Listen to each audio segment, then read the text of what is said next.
I'm going to show you guys how to do a makeshift pelvic splint using a windlass-style tourniquet. Now I'm using the soft T here, but the same principles apply whether it's a SAM or CAT or any kind of windlass-style tourniquet. The technique will be the exact same.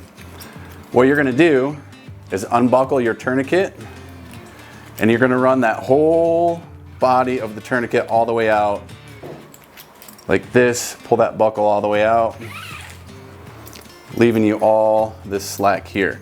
Now, there's two good ways to come underneath a patient. One is underneath the buttocks, which I'm going to use here. The other one is underneath the small of the back. So use whichever one suits you best at the time.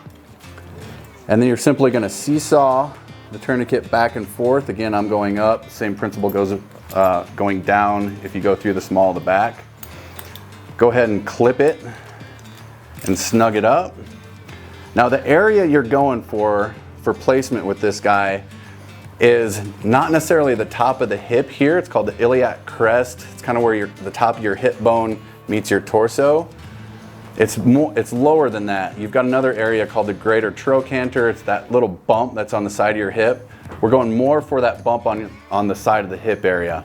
That will create the most stability for the pelvic splint once we snug this up with the windlass.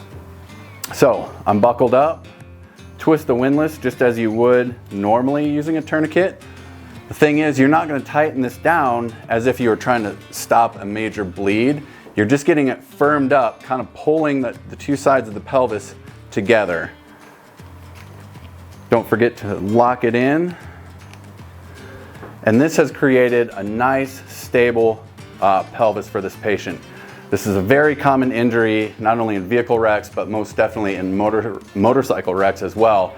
And it can be a very significant destructive injury if it's left untreated, unstabilized. There's a lot of internal stuff going on here with vessels and arteries like that, and you don't want that pelvis moving fore and aft or open like a book. That can cause even more damage. All right guys, there you have it. A very easy, simple way to create a makeshift pelvic splint using a windlass style tourniquet.